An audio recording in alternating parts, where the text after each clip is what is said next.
الحمد للہ رب العالمین والصلاة والسلام علی سید الانبیاء والمرسلین اما بعد فاعوذ باللہ من الشیطان الرجیم بسم اللہ الرحمن الرحیم۔ سبق نمبر 52 تصوف احیاء العلوم کی اس میں ہم چوتھی جلد پڑھ اور سننے کی سعادت حاصل کر رہے ہیں۔ اس جلد میں توبہ کا بیان جاری ہے۔ آج کا جو ٹاپک جس سے ہم سبق کا آغاز کریں گے، صغیرہ گناہ کو کبیرہ بنانے والے اسباب۔ صغیرہ کہتے ہیں چھوٹا، کبیرہ کہتے ہیں بڑا۔ تو وہ کون سے ریزنز ہیں جن کی وجہ سے چھوٹا گناہ بھی بڑا گناہ بن جاتا ہے؟ حجت الاسلام امام محمد غزالی علیہ رحمۃ اللہ الوالی فرماتے ہیں، اس بات کا علم ہونا چاہیے کہ چند اسباب ایسے ہیں جن کی وجہ سے صغیرہ گناہ کبیرہ بن جاتے ہیں۔ پہلا سبب کیا ہے؟ صغیرہ گناہ بار بار کرنا اور اس کی عادت بنا لینا۔ اسی لیے کہا گیا ہے کہ صغیرہ گناہ بار بار کرنے سے وہ صغیرہ نہیں رہتا بلکہ کبیرہ بن جاتا ہے، اور توبہ کرنے سے کبیرہ گناہ بھی معاف کر دیا جاتا ہے۔ یہاں پر ایک حدیث پاک ہے، بہترین عمل وہ ہے جو ہمیشہ کیا جائے اگرچہ تھوڑا ہو۔ دوسرا سبب بیان کیا گیا ہے، صغیرہ گناہ کو کبیرہ بنانے والے اسباب میں سے ایک یہ ہے کہ اسے چھوٹا خیال کرے۔ جب بھی انسان گناہ کو بڑا سمجھتا ہے تو اللہ عز و جل کی ہاں وہ چھوٹا ہو جاتا ہے، اور جب انسان اسے چھوٹا خیال کرتا ہے تو اللہ عز و جل کی ہاں وہ بڑا جرم، بڑا گناہ شمار ہو جاتا ہے۔ نصیحت آموز فرامین، حدیث شریف میں ہے، یعنی مومن اپنے گناہ کو اس طرح دیکھتا ہے جیسے اس کے اوپر ایک پہاڑ ہو اور اسے پہاڑ اپنے اوپر گر جانے کا ڈر ہو، اور منافق اپنے گناہ کو ایک مکھی کی طرح دیکھتا ہے جو اس کی ناک پر بیٹھ جاتی ہے تو وہ اسے اڑا دیتا ہے۔ ایک بزرگ فرماتے ہیں کہ جس گناہ کی بخشش نہیں ہوتی وہ بندے کا یہ قول ہے، کاش وہ سب گناہ میں نے کیے ہیں ایسے ہی ہوتے۔ مومن گناہ کو اس لیے بڑا خیال کرتا ہے کہ وہ اللہ عز و جل کے جلال کو جانتا ہے۔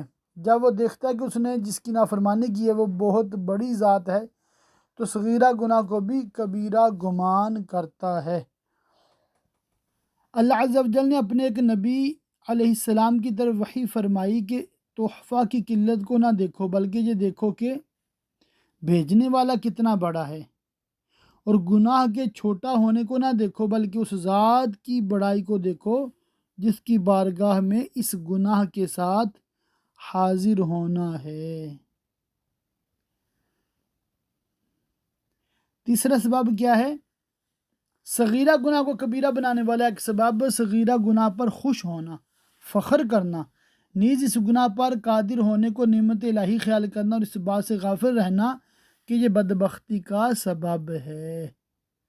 جب بندے پر صغیرہ گناہ کی لذت غالب آ جاتی ہے تو وہ کبیرہ ہو جاتا ہے، اور دل پر گمراہی کی سیاہی چڑھنے میں اس کا اثر زیادہ ہو جاتا ہے، یہاں تک کہ بعض لوگ ایسے بھی ہیں کہ گناہ کے ارتکاب کے بعد اس پر خوش ہوتے اور فخر کرتے ہیں،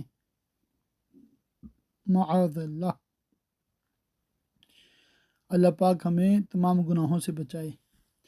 چوتھا سبب صغیرہ گناہ کو کبیرہ بنانے والا ایک سبب یہ بھی ہے کہ اللہ عز و جل نے جو اس کی پردہ پوشی فرمائی اس کے ساتھ بردباری کا معاملہ فرمایا، اور اسے جو مہلت دے رکھی ہے اسے ہلکا جانے، اور اس بات کو نہ جانے کہ اللہ عز و جل کی طرف سے یہ ڈھیل سزا ہے تاکہ وہ اس ڈھیل کے سبب گناہ میں مزید بڑھتا چلا جائے، بلکہ یہ گمان کرے کہ گناہوں پر اس کا قادر ہونا اللہ کی عنایت ہے۔ استغفر اللہ۔ یہ اس بندے کا اللہ عز و جل کی خفیہ تدبیر سے بے خبر اور بے خوف ہونے کے سبب ہوتا ہے۔ وہ اللہ عز و جل کی خفیہ تدبیر سے دھوکے میں ہوتا ہے، جیسا کہ ارشاد باری تعالی ہے، اور اپنے دلوں میں کہتے ہیں ہمیں اللہ عذاب کیوں نہیں کرتا۔ ہمارے اس کہنے پر انہیں جہنم بس یعنی کافی ہے، اس میں دھنسیں گے تو کیا ہی برا انجام۔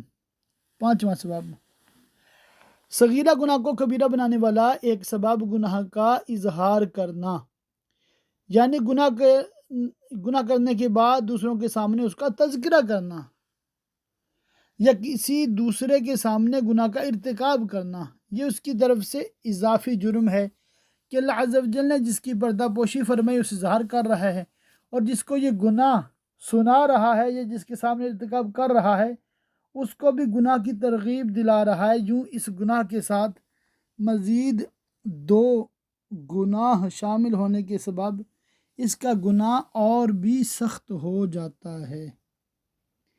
حدیث پاک میں ہے، ہر کسی کے لیے معافی ہے سوائے ان لوگوں کے جو گناہوں کا اظہار کرتے ہیں کہ رات گناہ میں گزارتے ہیں، اللہ عز و جل اس پر پردہ فرماتا ہے اور وہ صبح اس گناہ کا ذکر کر کے اللہ عز و جل کے پردے کو کھول دیتے ہیں۔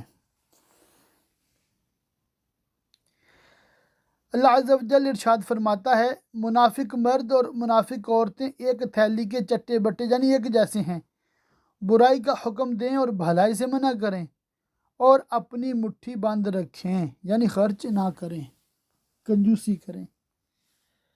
چھٹا سبب ہے صغیرہ گناہ کو کبیرہ بنانے والا ایک سبب یہ بھی ہے کہ گناہ کرنے والا شخص عالم ہو جس کی پیروی کی جاتی ہو، پس جب وہ گناہ کرے گا لوگ اس کو دیکھیں گے تو اس کا گناہ کبیرہ ہو جائے گا۔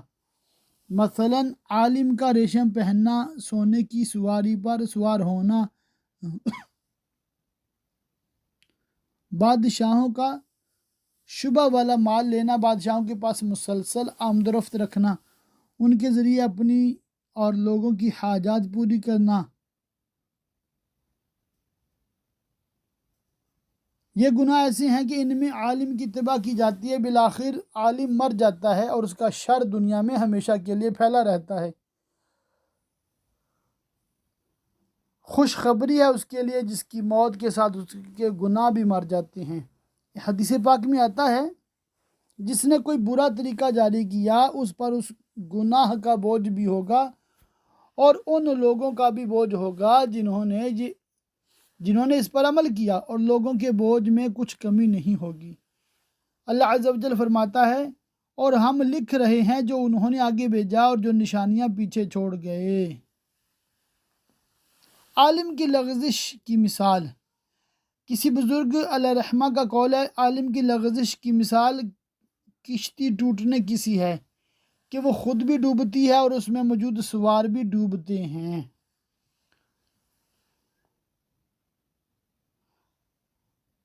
اس سے یہ بات واضح ہوتی ہے کہ علماء کا معاملہ بہت زیادہ خطرناک ہے، لہٰذا ان پر 2 ذمہ داریاں ہیں: گناہ سے بچنا، نمبر 2 اگر کبھی سرزد ہو جائے تو گناہ کو چھپانا۔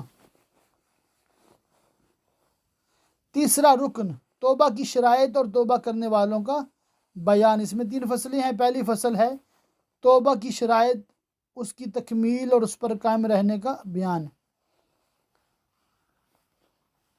ہم بیان کر چکے ہیں کہ توبہ ندامت کا نام ہے جس کا نتیجہ عزم اور قصد ہے، اور یہ ندامت اس بات کے علم کا نتیجہ ہے کہ گناہ بندے اور محبوب کے درمیان رکاوٹ ہیں۔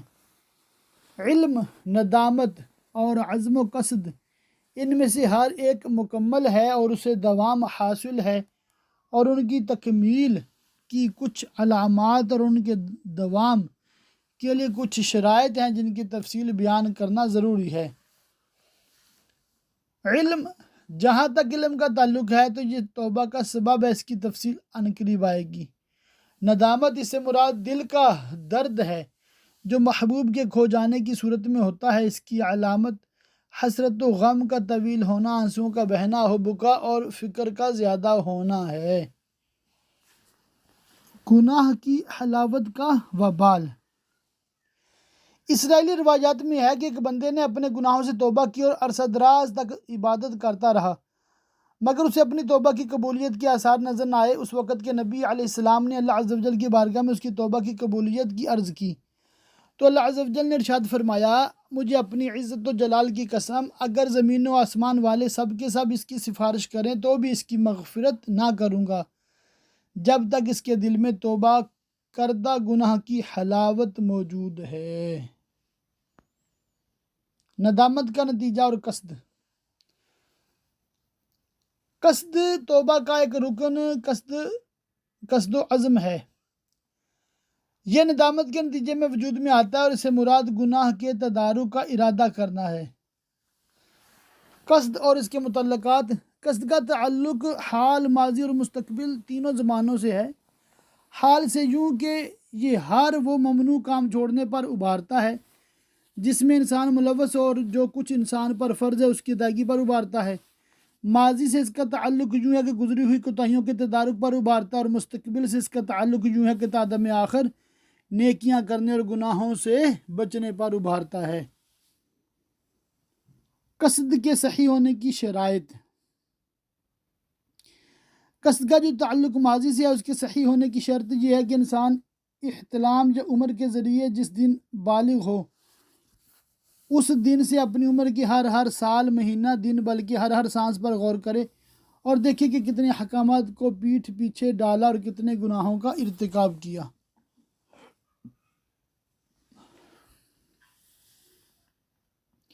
عبادات میں ہونے والی کوتاہیوں کا طریقہ تدارک۔ نماز کے متعلق مسئلہ۔ اگر کوئی نماز چھوڑی ہے تو اس کو ادا کیا جائے گا، اور جو وقتی نمازیں ہیں ان کو وقت کے اندر پڑھا جائے گا۔ اب جو قضا نمازی ہیں ان کے طریقہ کار کے حوالے سے مکتبۃ المدینہ کی کتاب نماز کے حکام کا ایک رسالہ ہے قضا نمازوں کا طریقہ، وہ ضرور پڑھیے گا یا سنیے گا۔ روزے کے متعلق مسئلہ کہ روزہ چھوٹا ہے تو اس کی بھی قضا کرنی ہے۔ زکوٰۃ کے متعلق مسئلہ جتنے سالوں کی زکوٰۃ نہیں دی وہ دینی ہے۔ حج اگر کسی پہ فرض ہے اور اب پیسے اس کے پاس نہیں ہیں تو اس پہ فرض ہے کہ قرض لے کر حج کو جائے۔ گناہوں کا محاسبہ کرنے کا طریقہ۔ جہاں تک گناہوں کا معاملہ ہے تو اس پر لازم ہے کہ اپنے وقت بلوغ سے لے کر اب تک غور کرے کہ اس کے کان، آنکھ، زبان، پیٹ، ہاتھ، پاؤں، شرمگاہ اور دوسرے تمام اعضاء سے کون کون سے گناہ سرزد ہوئے۔ پھر تمام دنوں اور ہر ساعت پر غور کرے، اپنے نفس کے سامنے ان گناہوں کا سارا دفتر کھول کر رکھ دے یہاں تک کہ وہ صغیرہ کبیرہ تمام گناہوں پر مطلع ہو جائے۔ حقوق اللہ میں کوتاہی سے توبہ کا طریقہ۔ اب غور کرے کہ کن گناہوں کا تعلق حقوق اللہ سے ہے۔ اس میں بندوں پر کوئی ظلم و زیادتی تو نہیں۔ ان گناہوں سے توبہ کا ذریعہ ان پر ندامت و حسرت ہے۔ مزید یہ کہ ان کے کبیرہ ہونے اور ان میں ڈوبا رہنے کی مدت کا حساب لگائے، پھر ہر گناہ کے بدلے نیکی کرے اور ان گناہوں کے برابر نیکیاں بجا لائے۔ حدیث پاک میں ہے تم جہاں کہیں ہو اللہ عز و جل سے ڈرو اور گناہ کے بعد نیکی بجا لاؤ کہ نیکی اس گناہ کو مٹا دے گی۔ اللہ عز و جل بھی ارشاد فرماتا ہے بے شک نیکیاں برائیوں کو مٹا دیتی ہیں۔ گناہوں کے کفارے، اشکیہ فشکیہ اشعار۔ سننے کا کفارہ قرآن پاک کی تلاوت سن کر اور مجالس ذکر میں شرکت کا ذریعے ادا کرے۔ مسجد میں حالت جنابت میں بیٹھنے کے کفارے میں مسجد میں اعتکاف کرے اور خوب عبادت میں مشغول رہے۔ بے وضو قرآن پاک چھونے کے کفارے میں قرآن پاک کی تعظیم کرے اور کثرت سے تلاوت کرے، نیز قرآن پاک کو بہت زیادہ چومے اور قرآن پاک کا ایک نسخہ اپنے ہاتھ سے لکھ کر وقف کر دے۔ شراب نوشی کا کفارہ یوں ادا کرے کہ حلال مشروب جو شراب سے زیادہ عمدہ اور اس کا پسندیدہ ہو صدقہ کرے۔ تمام گناہوں کا شمار ناممکن ہے۔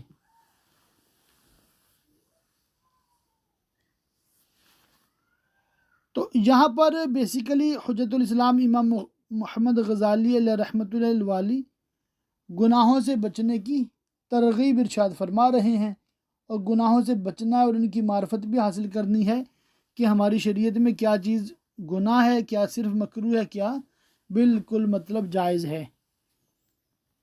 تو اللہ کے فضل سے عالم کورس اردو میں آپ کو یہ سب چیزیں سکھائی، بتائی اور سمجھائی جا رہی ہیں۔ اس کو توجہ کے ساتھ سنا کرے، سمجھا کرے اور پھر اپنا خلاصہ 3-4 لائنوں میں لکھ کر یا 1-2 منٹ میں بول کر بھیجا کریں۔ بندوں کی حق تلفیوں سے توبہ کا طریقہ، ظاہر بندوں کی حق تلفی کا یہ ہے کہ بندوں سے معافی مانگی جائے گی، اور اگر پیسے وغیرہ دبائے ہیں یا زمین کسی کی دبائی ہے یا پلاٹ یا مکان، تو اس کا حصہ اس کو دیا جائے گا۔ بندوں کی حق تلفیوں کے کفارے، اگر لوگوں کو تکالیف دیتا تھا تو اب اس پر احسان کرے، لوگوں کے مال غصب کرنے کا کفارہ یوں ادا کرے کہ حلال مال سے صدقہ کرے، غیبت عیب جوئی کر کے جن کی عزت پر حملہ کیا، اگر وہ دیندار ہوں تو ان کی تعریف کرے، ان کے دوست احباب کی جو اچھی باتیں معلوم ہوں انہیں بیان کرے۔ احناف کے نزدیک حقوق العباد سے چھٹکارے کی صورت یہ ہے، یہ حاشیے میں نیچے لکھا ہوا ہے، اس پہ آپ غور کیجئے گا۔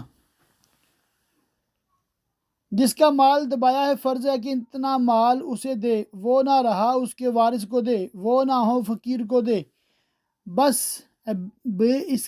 بغیر اس کے سبک دوش یعنی اس کے بغیر بری ذمہ نہیں ہو سکتا، اور جسے علاوہ مال کچھ ایذا دی ہو یا کہا ہو اس سے معافی مانگے جہاں تک کہ وہ معاف کر دے، جس طرح ممکن ہو معافی لے، وہ نہ رہا اور تھا مسلمان تو اس کے لیے صدقہ و تلاوت و نوافل کا ثواب پہنچاتا رہے، اور کافر تھا تو کوئی علاج نہیں سوائے اس کے کہ اپنے رب عز و جل کی طرف رجوع و توبہ استغفار کرتا رہے، وہ مالک و قادر ہے۔ قتل کی صورت اور ان کا کفارہ، اس کی حاشیے میں نیچے لکھا ہوا ہے کہ دعوت اسلامی کے اشاعتی ادارے مکتبۃ المدینہ کی 1197 صفحات پر مشتمل کتاب بہار شریعت جلد 3 حصہ 17 صفحہ 753 پر صدر الشریعہ بدر الطریقہ حضرت علامہ مولانا مفتی محمد امجد علی اعظمی علیہ رحمۃ اللہ القوی قتل خطا کا حکم یہ کہ قاتل پر کفارہ واجب ہے اور اس کی اسباب پر دیت واجب جو 3 سال میں ادا کی جائے گی۔ قتل خطا کی دونوں صورتوں میں اس کے ذمہ قتل کا گناہ نہیں، یہ تو ضرور گناہ ہے کہ ایسے آلہ کی استعمال میں اس نے بے احتیاطی برتی۔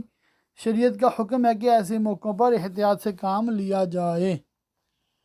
قصاص اور حد قذف، جہاں تک قصاص اور حد قذف کا تعلق ہے تو اس میں ضروری ہے کہ صاحب حق کو اپنے اوپر مکمل اختیار دیا جائے۔ محاسبہ نفس کا طریقہ، انسان کو چاہیے کہ فوراً توبہ کرے اور قیامت کے دن حساب لیے جانے سے پہلے ہی دنیا میں زندگی کے پہلے دن سے توبہ کے دن تک ایک ایک دانے اور ایک ایک پیسے کا حساب کرے اور اپنا تفصیلی محاسبہ کر لے کہ جو شخص دنیا میں اپنے نفس کا محاسبہ نہیں کرتا آخرت میں اسے طویل حساب کا سامنا ہوگا۔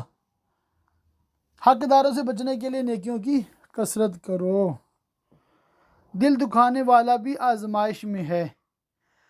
حق العبد معاف کروانے کا طریقہ، یہ پڑھتا ہوں، یاد رہے گناہ کو ذکر کرنا اور دوسروں کو اس پر آگاہ کرنا ایک نیا گناہ ہے جس کی الگ معافی مانگنی پڑے گی، البتہ جس کا حق تلف کیا ہے اس کے سامنے بیان کرے، لیکن اگر وہ معاف کرنے پر راضی نہ ہوا تو گناہ اس کے ذمہ باقی رہے گا، کیونکہ معاف نہ کرنا اس کا حق ایسے چاہیے کہ اس سے نرمی کا سلوک کرے، اس کے کام کاج اور ضروریات میں مدد کرے، اس سے محبت اور شفقت کا اظہار کرے تاکہ اس کا دل اس کی طرف مائل ہو کے مشہور مقولہ ہے انسان احسان کا غلام ہے۔ جو شخص برائی کے سبب دور ہوتا ہے وہ نیکی کے ذریعہ مائل ہو جاتا ہے۔ کبھی اچھا عمل نہ کرنے والے کی مغفرت، یہ ٹائٹل ہے، آپ اس کو خود سے پڑھ سکتے ہیں۔ تکمیل توبہ کے لیے ضروری امور کون سے ہیں؟ جہاں تک مستقبل کے عزائم کا تعلق ہے تو ضروری ہے کہ اللہ عز و جل سے پکا وعدہ کرے اور پختہ عہد کرے کہ آئندہ نہ تو کبھی ان گناہوں کی طرف آئے گا اور نہ ہی ان جیسے دوسرے گناہوں کا مرتکب ہوگا۔ دوبارہ کبھی گناہ میں مبتلا نہ ہونے کا نسخہ، توبہ کرنے والے کے بارے میں دو موقف۔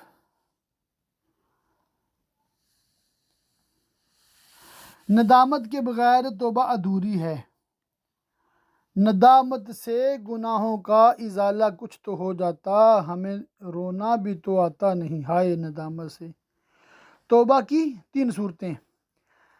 ہم یعنی سیدنا امام غزالی علیہ رحمۃ اللہ الوالی کہتے ہیں کہ بعض گناہوں سے توبہ کرنے اور بعض سے نہ کرنے کی 3 صورتیں ہو سکتی ہیں۔ کبیرہ گناہوں سے توبہ کی جائے اور صغیرہ سے نہیں۔ بعض کبیرہ گناہوں سے توبہ کی جائے اور بعض سے نہیں، صغیرہ سے توبہ کی جائے اور کبیرہ سے نہیں۔ پہلی صورت، جہاں تک کبیرہ گناہ سے توبہ کرنے اور صغیرہ سے نہ کرنے کا تعلق ہے تو یہ صورت ممکن ہے، کیونکہ انسان جانتا ہے کہ اللہ عز و جل کے دربار میں کبیرہ گناہ کا وبال زیادہ۔ دوسری صورت، توبہ کی ایک صورت یہ ہے کہ بعض کبیرہ گناہوں سے توبہ کی جائے اور بعض سے نہ کی جائے۔ یہ صورت بھی ممکن ہے، کیونکہ ہو سکتا ہے انسان بعض کبیرہ گناہوں کے بارے میں یہ گمان کرے کہ یہ اللہ عز و جل کے نزدیک زیادہ سخت اور بڑے ہیں۔ اس کی مثال اس شخص کی سی ہے جو قتل، لوٹ، ظلم اور بندوں کے حقوق ضائع کرنے سے توبہ کر لے، یہ جاننے کے بعد کہ بندوں کے حقوق کسی صورت معاف نہ ہوں گے، جبکہ بندے اللہ عز و جل کے درمیانی معاملہ میں عفو و درگزر کی امید زیادہ ہے۔ یہ بھی ممکن ہے کہ توبہ کرنے والا کبیرہ گناہوں کے درمیان ایسا تفاوت گمان کرے جیسا کہ کبیرہ اور صغیرہ گناہوں میں ہے، کیونکہ خود کبیرہ گناہوں میں بھی تفاوت ہے اور ان کے مرتکب لوگوں کی سوچیں بھی مختلف ہوتی ہیں۔ اسی لیے انسان بعض اوقات ان کبیرہ گناہوں سے توبہ کرتا ہے جن کا حقوق العباد سے کوئی تعلق نہیں۔ مثلاً وہ شراب سے توبہ کرتا ہے لیکن زنا سے توبہ نہیں کرتا، کیونکہ وہ اس بات کو اچھی طرح جانتا ہے کہ شراب تمام برائیوں کی چابی ہے، اور یہ کہ جب عقل زائل ہو جائے تو وہ تمام گناہوں کا ارتکاب کر بیٹھے گا اور اسے علم تک نہیں ہوگا، پس اس کے نزدیک شراب نوشی کا نقصان زیادہ ہونے کا خوف اسے مستقبل میں شراب نوشی نہ کرنے پر ابھارتا ہے اور گزشتہ فعل پر نادم کرتا ہے۔ تیسری صورت ہے توبہ کی ایک صورت یہ کہ انسان کسی ایک یا زیادہ صغیرہ گناہ سے توبہ کرے، جبکہ کبیرہ کو کبیرہ جانتے اس پر ڈٹا رہے۔ ایک شخص غیبت یا نامحرم کی طرف دیکھنے جو اس کی مثل کسی دوسرے گناہ سے توبہ کر لے لیکن شراب نوشی پر ڈٹا رہے، ایسا ممکن ہے کیونکہ ہر مومن اپنے گناہوں کے معاملے میں خوف زدہ اور اپنے افعال پر نادم ہوتا ہے، چاہے کم ہو یا زیادہ۔ فاسق شخص اور شیطان۔ ایک سوال جواب، توبہ کرنے والے کے متعلق علماء کے اقوال۔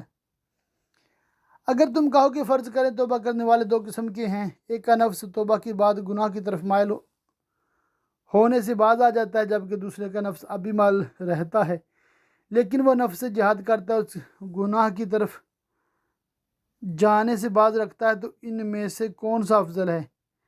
یاد رکھو اس بارے میں علماء کے اقوال بہت مختلف ہیں۔ حضرت سیدنا ابو الحسن احمد بن ابی الحواری رحمۃ اللہ علیہ اور صحابہ حضرت سیدنا ابو سلیمان دارانی قدس سرہ النورانی فرماتے ہیں کہ نفس سے مجاہدہ کرنے والا افضل ہے، کیونکہ وہ توبہ کے ساتھ ساتھ مجاہدے کی فضیلت بھی رکھتا ہے، جبکہ بصرہ کے علماء فرماتے ہیں توبہ کے بعد جس کا نفس گناہ کی طرف مائل نہیں ہوتا وہ افضل ہے، کیونکہ اگر وہ اپنی توبہ میں کوتاہی کرے پھر بھی اس مجاہد کی نسبت سلامتی کے زیادہ قریب ہے جس کے مجاہدے میں کوتاہی آ سکتی ہے۔ فیصلہ امام غزالی۔ سیدنا امام غزالی علیہ رحمۃ اللہ الوالی فرماتے ہیں ہر فریق کا قول صحیح ہے لیکن دونوں میں کچھ کمی باقی ہے۔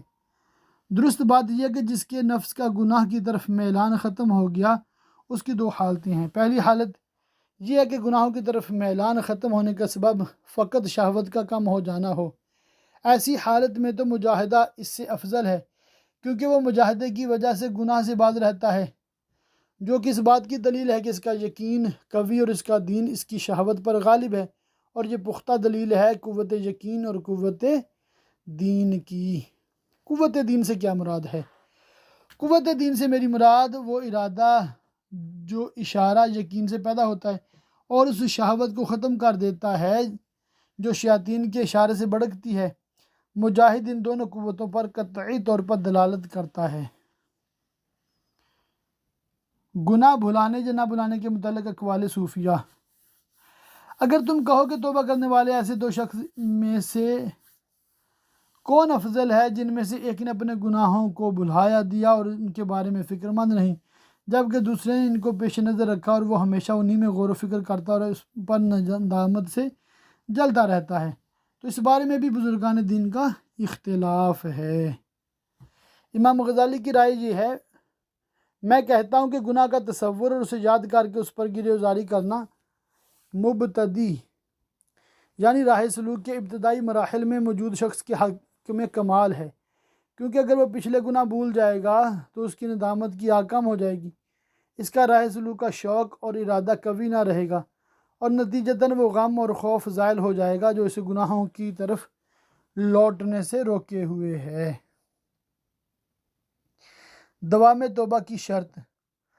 ہم کہتے ہیں دوام توبہ کی شرط یہ ہے کہ اخروی نعمتوں کے بارے میں بکثرت غور و فکر کرے تاکہ اس کی رغبت زیادہ ہو، لیکن اگر وہ نوجوان ہے تو اسے چاہیے کہ ان نعمتوں کے بارے میں زیادہ غور و فکر نہ کرے جن کی مثل دنیا میں ہیں، مثلاً حوریں اور محلات، کیونکہ بعض اوقات یہ فکر رغبت کو حرکت دیتی ہے اور انسان انہیں جلد پانے کی کوشش کرتا ہے، تاخیر پر راضی نہیں ہوتا، لہٰذا اسے چاہیے کہ فقط دیدار الہی کی لذت و لطف کے بارے میں سوچے کہ دنیا میں اس کی مثل کچھ نہیں۔ سبحان اللہ۔ بچوں کی تربیت کا طریقہ۔ کیا تم نہیں دیکھتے کہ جب باپ اپنے بچے کو بولنا سکھانا چاہتا ہے تو کیسے وہ خود بھی بچوں کی طرح باتیں کرتا ہے، جیسا کہ سیدنا امام حسن رضی اللہ تعالیٰ عنہ نے جب صدقہ کی کھجوروں میں سے ایک کھجور منہ میں ڈال لی تو حضور اکرم صلی اللہ علیہ وسلم نے ان سے فرمایا، یہ الفاظ مبارک تھے، کخ کخ۔ حالانکہ سرکار دو عالم صلی اللہ علیہ وآلہ وسلم اس بات سے عاجز، آپ کی فصاحت اس بات سے عاجز نہ تھی کہ آپ یوں فرماتے، یہ کھجور پھینک دو، یہ حرام ہے، لیکن آپ جانتے تھے کہ بچہ یہ کلام سمجھ نہ سکے گا، لہذا فصاحت کو چھوڑ کر بچے کی سمجھ کے مطابق کلام فرمایا۔ یوں ہی جو شخص کسی بکری یا پرندے کو سکھاتا ہے تو جانوروں اور پرندوں کی نقل کرتے ہوئے بکری کی آواز اور سیٹی کی آواز نکالتا ہے اور جن کو سکھانے کے لیے ایسا کرتا ہے۔ تمہیں اس قسم کی باریک باتوں سے غافل نہیں ہونا چاہیے، کیونکہ یہاں عارفین کے قدم پھسل جاتے ہیں، غافل تو کسی شمار میں ہی نہیں۔ ہم اللہ عز و جل سے اس کے لطف و کرم کے سبب حسن توفیق کا سوال کرتے ہیں۔ ماشاء اللہ، یہاں پر ہماری یہ فصل بھی مکمل ہوئی۔ اگلی فصل انشاءاللہ تعالی دوام توبہ کے سلسلہ میں لوگوں کی اقسام، جس میں توبۃ النصوح اور نفس مطمئنہ وغیرہ کے حوالے سے بات چلے گی انشاءاللہ تعالی۔ اللہ تعالیٰ کی پاک بارگاہ میں دعا ہے اللہ پاک ہمیں گناہوں سے بچنے اور دوسروں تک دین اسلام کا پیغام پہنچانے کی توفیق رفیق ہمیں مرحمت فرمائے، ہم سب کو دنیا اور آخرت کی بھلائیاں دے، آمین بجاہ النبی الامین وصلی اللہ تعالی علیہ وآلہ وصحبہ وبارک وسلم۔